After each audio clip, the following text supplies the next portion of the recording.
So let us take a moment and prepare for our centering meditation. As you rest in that prayerful space, I want to invite you to take a few deep cleansing breaths. Imagining each breath opening your heart and your mind to be receptive to what needs to be learned, revealed, and healed on this day.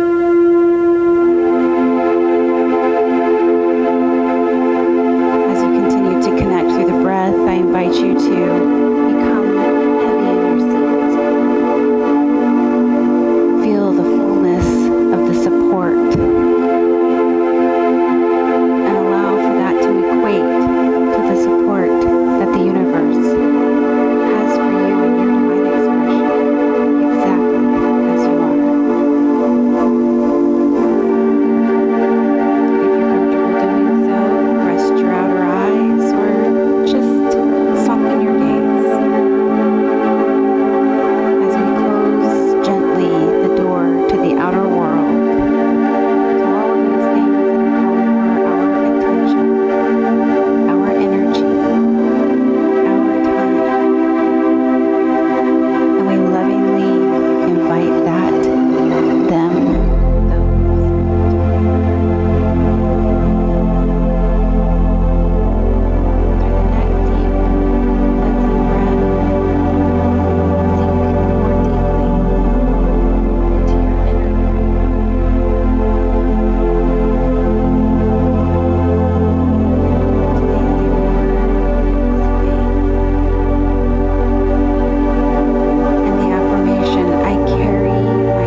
I can be a mountain when you're feeling valley low.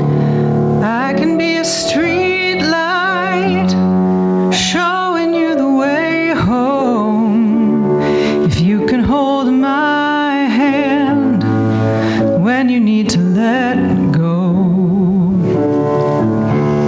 I want a house with a crowded table and a place by the fire for everyone.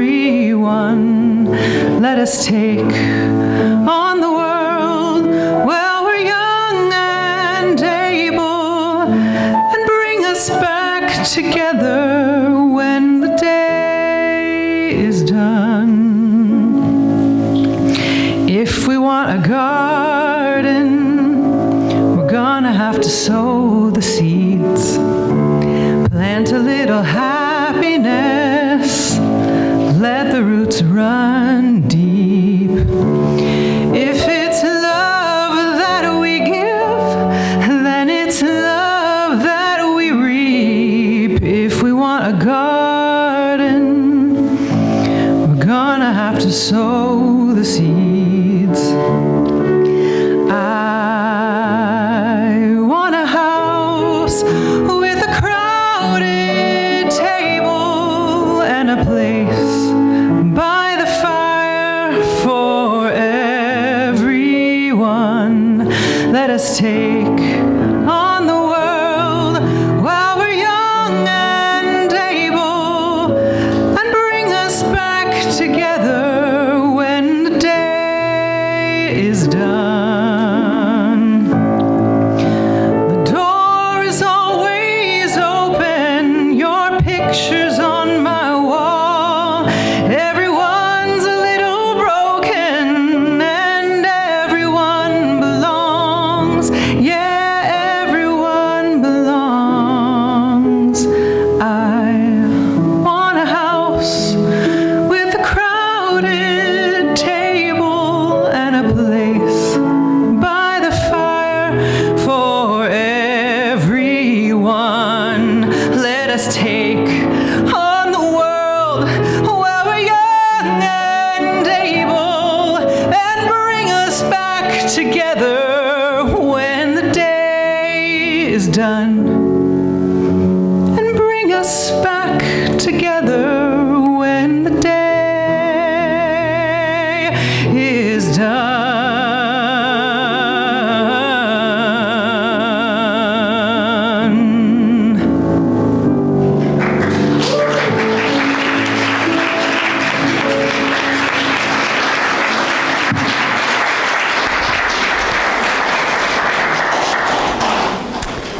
Well, I'm losing my stuff.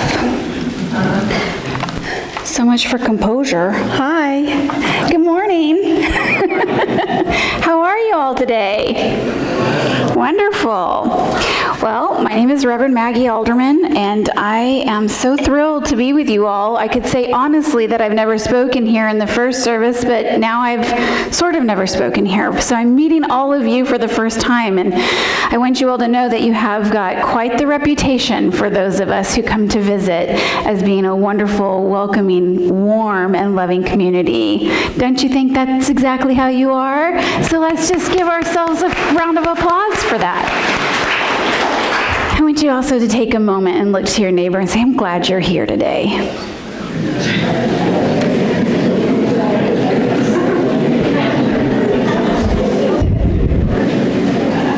This is our crowded table. This is where we get to come back. This is home. And that's the truth for every Unity Church I've ever been in, which has been all my life. So to know me is to know that I enjoy to have a little fun. I am a Unity minister, and I try to not take myself so seriously. So let's have a little fun to start, shall we? All right.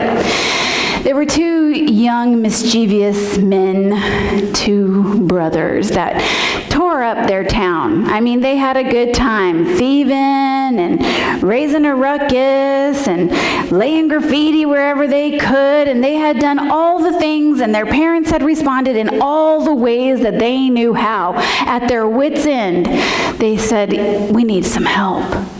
Luckily, this was the very week that a new priest moved into the parish in their town.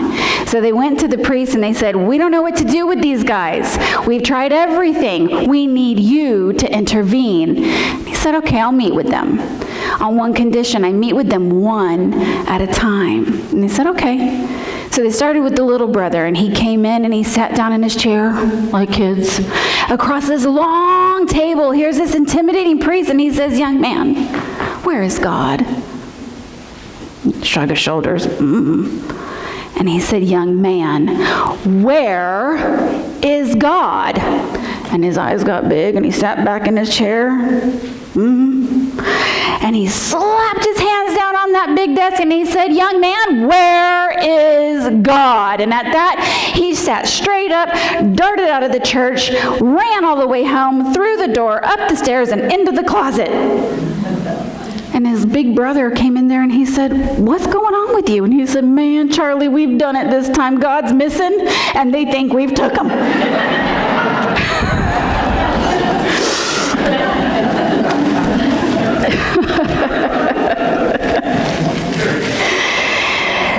So, things don't always go to plan, do they? Things don't always go to plan. Today I labeled or titled our talk title, Door Number 2, and it will have relevance. But as I was crafting today's lesson, I thought I had it all hemmed up. I knew what I was going to talk on, I had my points, I knew my quotes, and that was going to be that. But I couldn't find my way in. I couldn't find the entry point, so I was immediately faced with two choices. I could either fight, stay fixed in what I knew I was going to do, or I could be in the flow. So I decided, okay, I'm going to be in the flow. I'm going to allow God room to do what God does and see if I might be guided, inspired. And wouldn't you know that inspiration came at 2 o'clock in the morning, sound asleep, and a question clear as day came into my head, and it said, what would the world be like without butterflies? What would the world be like without butterflies? So I chewed that up, and I thought, I don't know, but what would the world be like if a caterpillar resisted its call of becoming? So this is where we enter into today's lesson. I can empathize if a caterpillar didn't want to answer its call of becoming. Anyone who's ever studied metamorphosis may also understand why you would want to avoid the call of becoming. So if you haven't, or if you haven't thought about it for a minute, let's just journey with the caterpillar. Perfect in its expression, minding its own business, has all the sunshine, water, leaves it could possibly need to sustain its current existence. When all of a sudden, this pulse starts within it. It's a call for something new, call to go higher. And so, without question, the caterpillar begins a journey to an unknown territory up higher. And it seeks its right and perfect spot and begins the process of entombing itself in the chrysalis that is the cocoon. And there, the caterpillar dissolves into goo. It's kind of disgusting. It's gross, but it's interesting that it is its own goo that is the nutrients it needs to transform into what it is called to become, the butterfly. But the process doesn't stop there.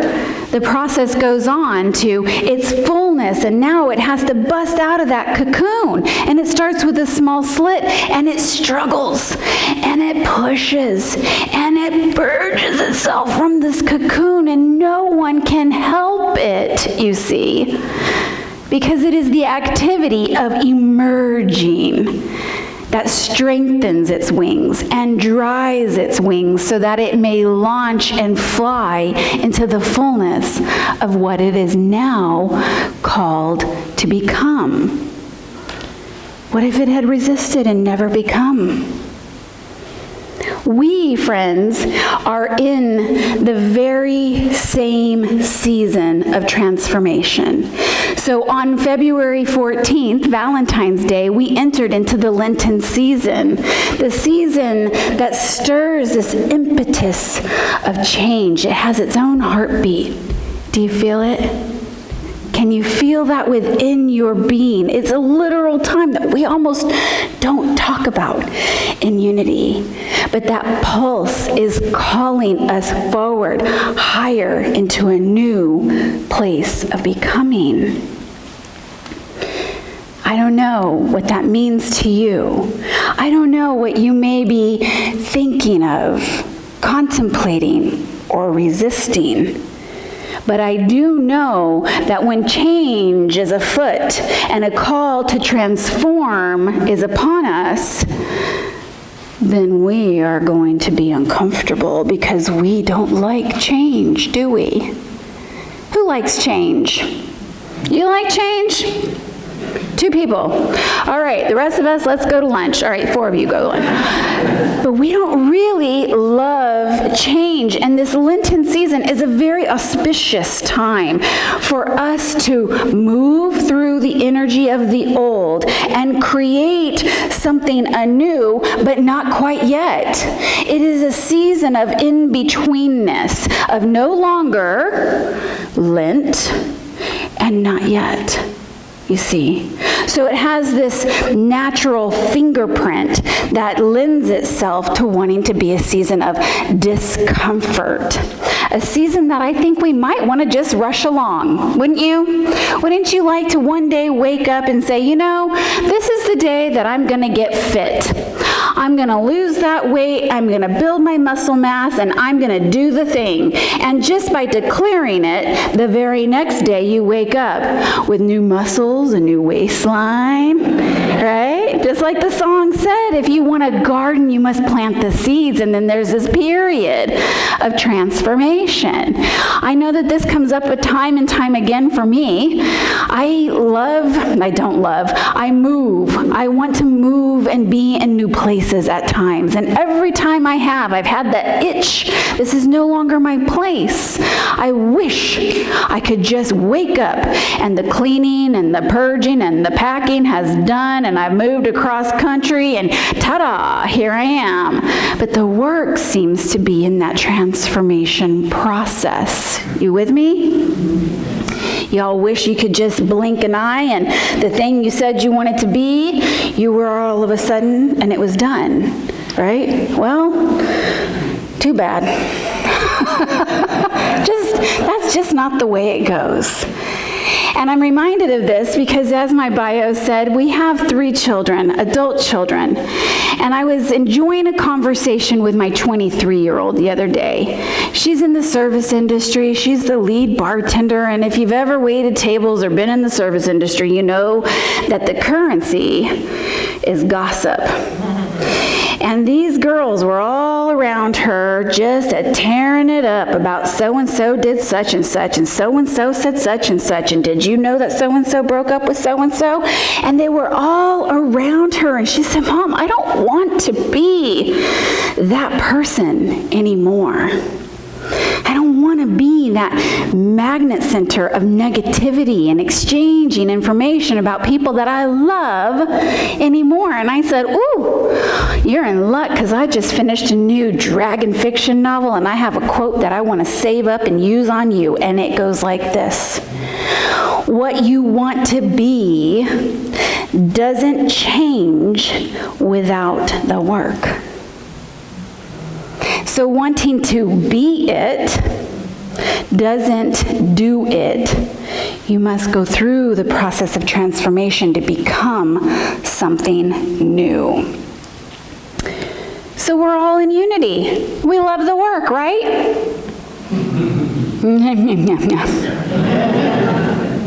We love the work, most of us, some days. But we in unity are all about transformation, the activity that changes form within us. We love it because we have been through enough life, we have seen enough things that we have the been there, done that type of mentality. We've seen it, we got the t-shirt, and now we want some truth in our life, right? So we're willing to do the work to be a truthful expression, an authentic expression of our divine calling. Yes? Yes. Yeah, you with me? You guys are like, man, she's talking about transformation. I should have stayed home today. But you didn't. You answered this divine call. And so we are in the season of falling away together. We're giving up. We're letting go. And we are in the place that's kind of uncomfortable.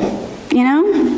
It brings about some behaviors that show us where the work needs to be done.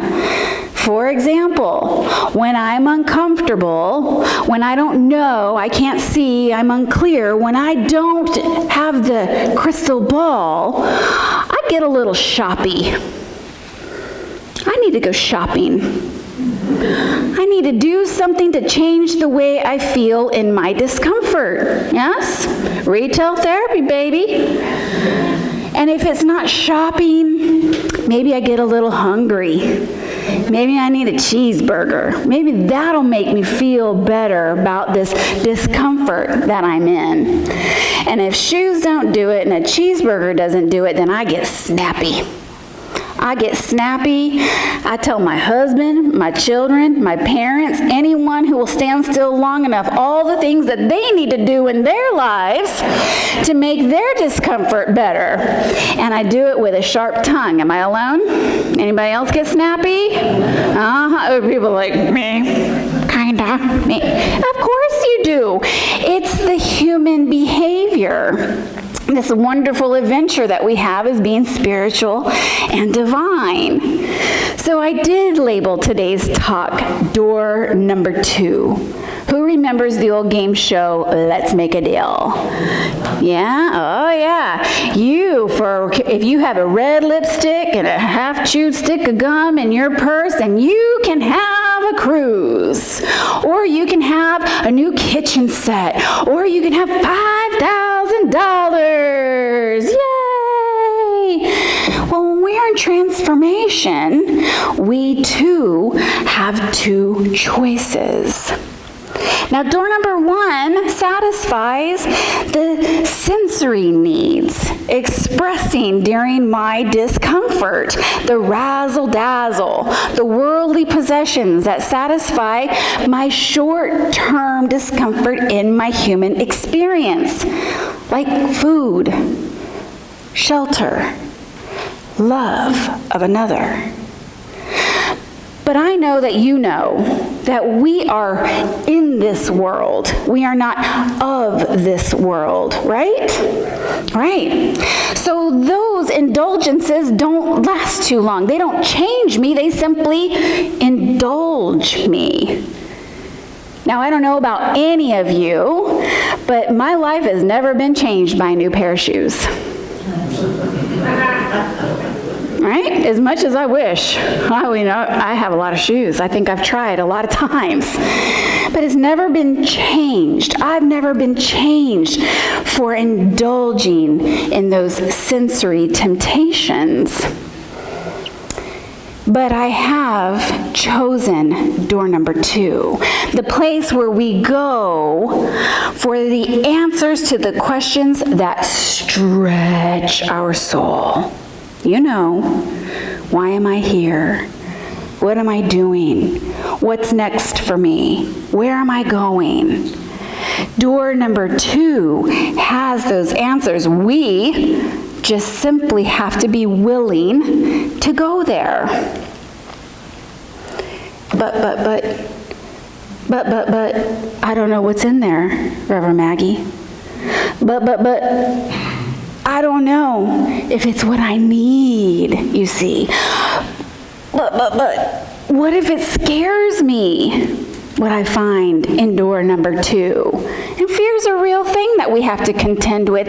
And so I turned to Charles Fillmore, our co-founder, for some of his guidance. And how do we deal with discomfort? How do we move through the in-between? And this is what he says in Keep It True Lent. He says, Lent and the path we walk during this season of in-between requires a deeper relationship with God.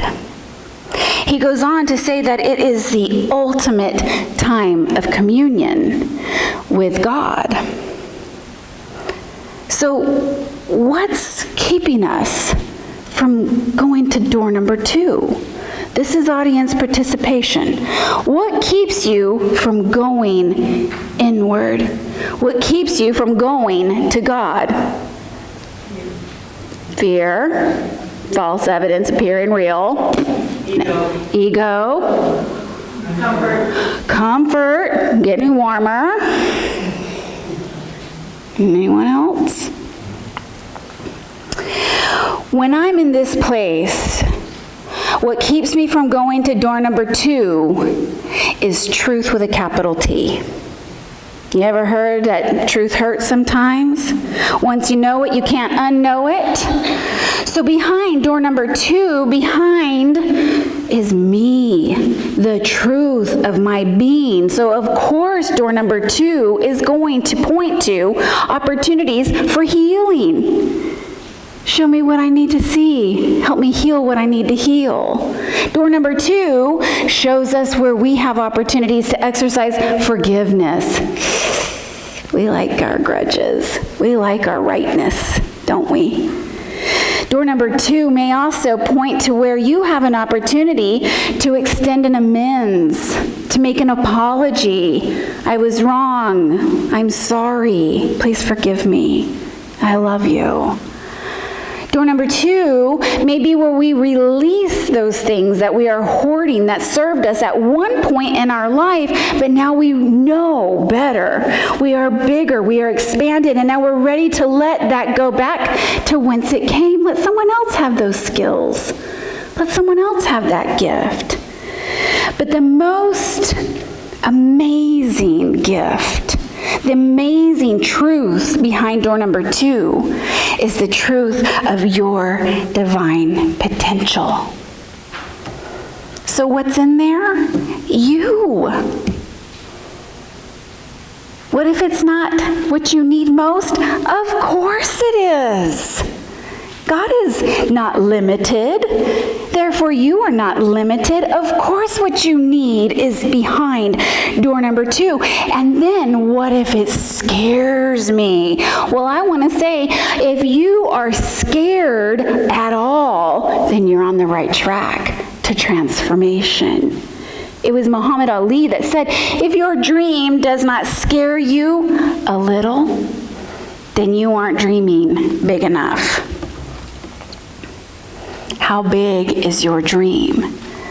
How high are you being called?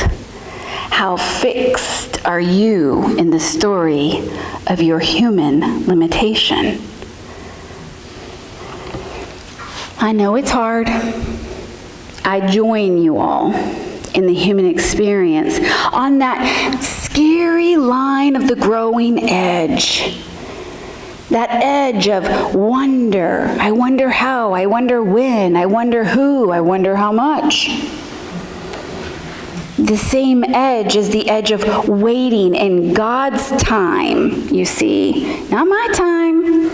I'm always on time. God and I will have a conversation at some time later about God's time.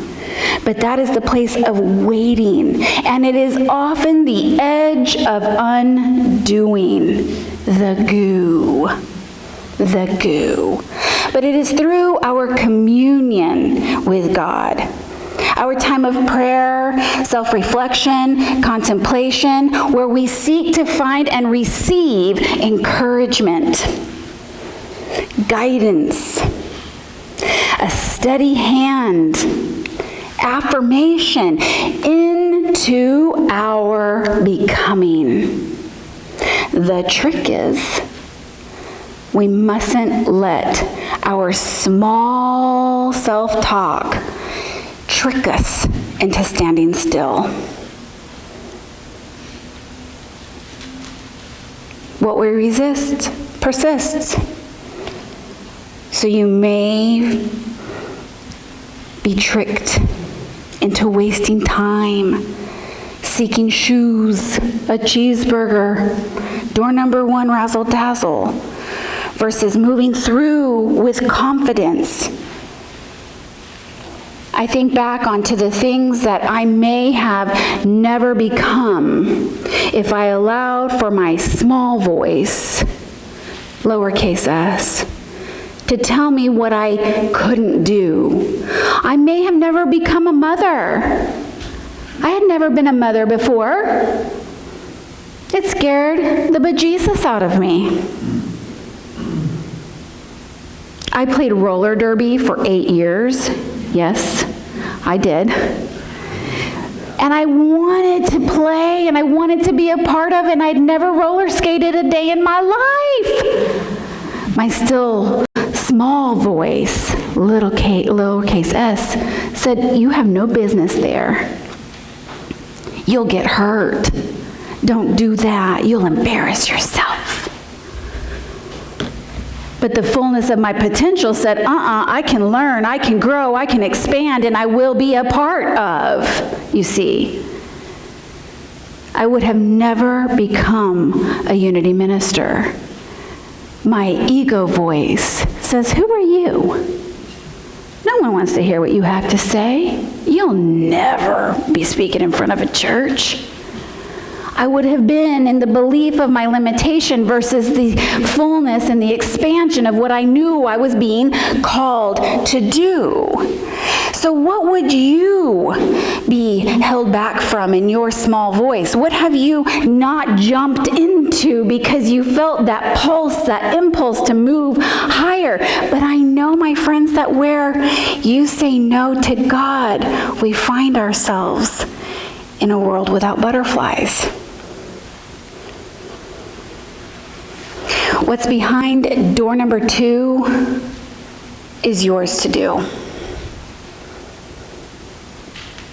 So we are in the Lenten season. This is the beginning of the resurrection story. But before we can resurrect, we have to finish the process of letting go, of disintegrating, degenerating, dying, yes? So Jesus showed us how to do this, our brother and our way shower. He showed us in his life how to move through fear, how to let go of creature comforts. He loved his disciples, his mama, Mary. He loved to laugh and have good wine around the campfire. And he wasn't sure when he was being called to his crucifixion that God got it right. "Please, God, take this cup from me." He showed us how to move through in faith that which would be transformative. And so we must follow the example in order that we do and fulfill our promise, our part. For in John 14:12, Jesus was quoted as saying, "I tell you the truth," he said. "Anyone who believes in me will do the same works I have done and greater works, because I am going to be with the Father."